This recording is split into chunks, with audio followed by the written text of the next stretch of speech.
tip? Tipping. Tipping culture is out of control. I hope you get fired. Oh, yeah? Wow. And no tip! No tip! You need to adjust your tip to make it right. You gave an $8 tip. I gave an $8. Okay, I'm gonna bring the food back. Okay. Tipping, or gratuity, once considered as a noble act of giving a small amount of money by a customer to appreciate the service provided by a worker, has now ultimately turned into a dirty business tactic used by big corporations to extort money from the customers and to steal money from their employees. In 2024, the tipping culture has reached such level of madness that if you don't tip your food delivery partner, they might do this.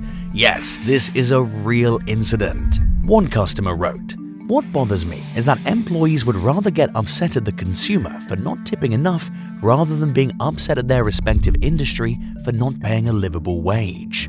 And tips are great, but your salary shouldn't be dependent on it. These companies should pay their employees a living wage. The tips should just be a bonus. But it is not the customer's job to pay your wage. We need to be taking this up with companies who are not paying their staff enough money. Another customer wrote, "I always feel like I'm paying a don't spit in my food fee when I'm asked about a tip before actually getting anything. It's more prevalent now compared to the last decade." You are expected to tip everywhere though, from Starbucks to drive-through to self-serving yogurt places to self-serving grocery stores.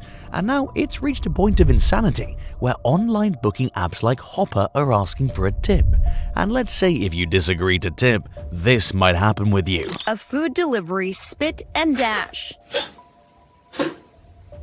Angry over the tip, appears to spit on the food delivery he's just left on a doorstep. Talking about stats, almost 2/3 or 66% of Americans don't want to tip, and 30% of consumers believe the tipping culture is beyond control now. One 2023 survey revealed that consumers who are familiar with tip screens on tablets or mobile devices found that half of them have felt manipulated or tricked into tipping when paying on a checkout tablet recently, and 70% say they're being asked to tip too often.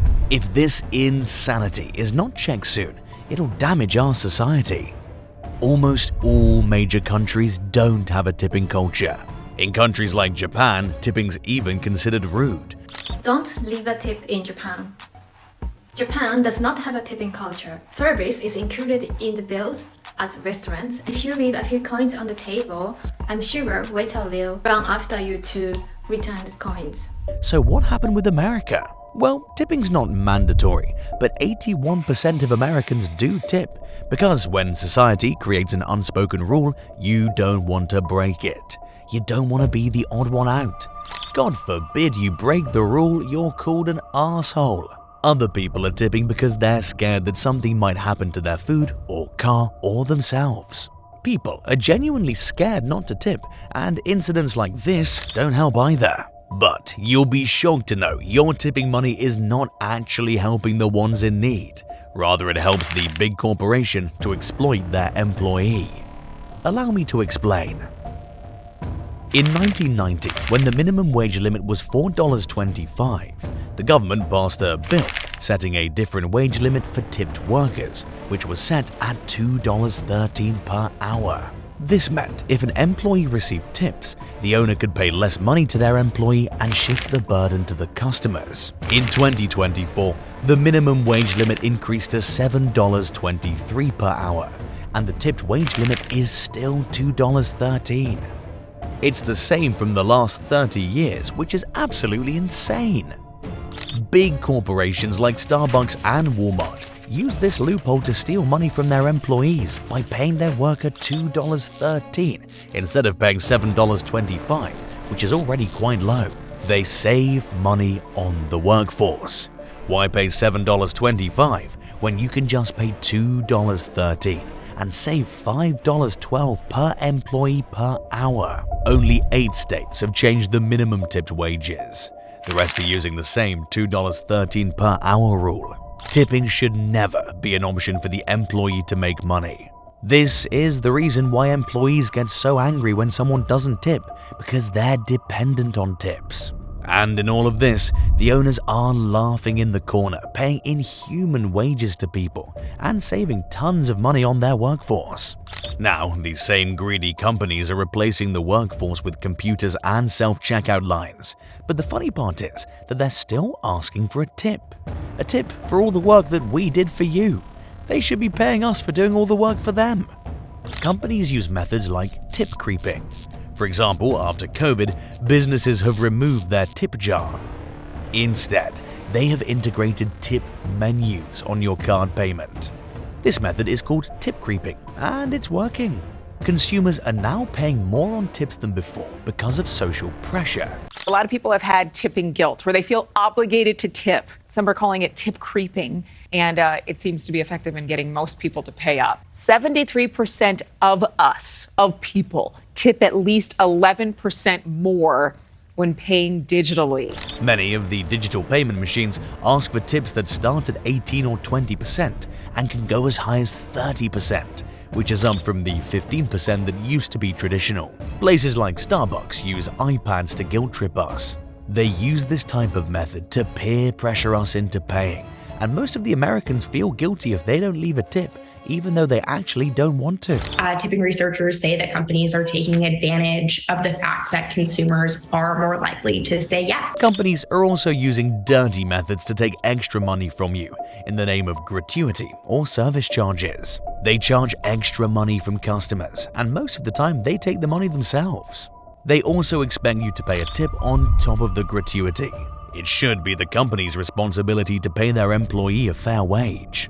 It should not fall on someone who's already paying $10 for a coffee. I go to John and Vinny's, my favorite Italian restaurant in Los Angeles. They add an 18% surcharge on top of the bill. Then it says tip, not included in the 18% we already tacked on. You put on another? You want me to tip another 20%? Tips should be extra money for the low-paying jobs, not the only income source. The rest of the world doesn't have a tipping problem, then what's happened to America? Well, to know what's happened, we have to go back in history. Tipping culture initially started in Europe in the Middle Ages, from about 500 to 1500 AD.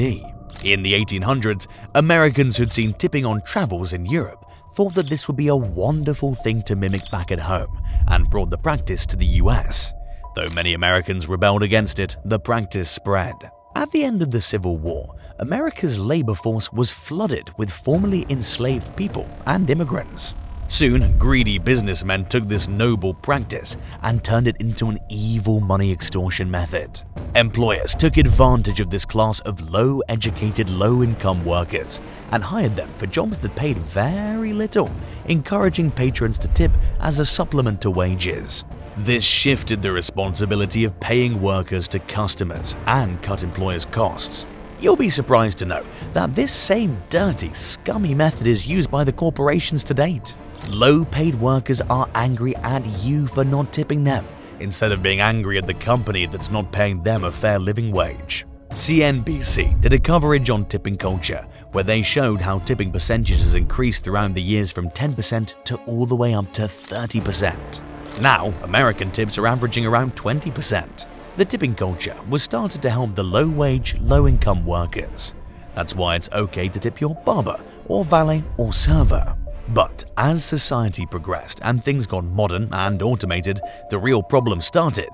You might tip the food delivery guy, but you don't want to tip if you get out of your house driving to the restaurant to pick your food up from the counter, because most of the work is done by you. You might tip your server at a fancy restaurant with your girlfriend, but you surely don't want to tip the tablet at a self-checkout grocery store. And you definitely don't want to tip the damn online website that's asking for a tip after booking your flight. The sad part is, as the tipping frequency increased and tip percentage increased, the service quality decreased drastically.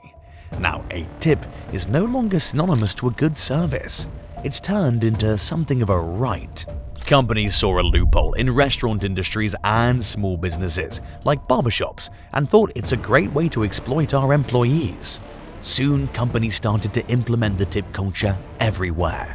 You can't escape either the tablet or the social pressure that you feel standing in the Starbucks line.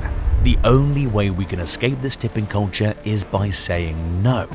If you're saying no, companies are forced to pay their workers a fair wage. And for people that say you shouldn't go out because you can't afford to tip, to you, my sir, why big companies and businesses should open if they can't even afford to pay their employee a decent salary? That's not our job, sir. We are already running your business. Now you want us to run it for you.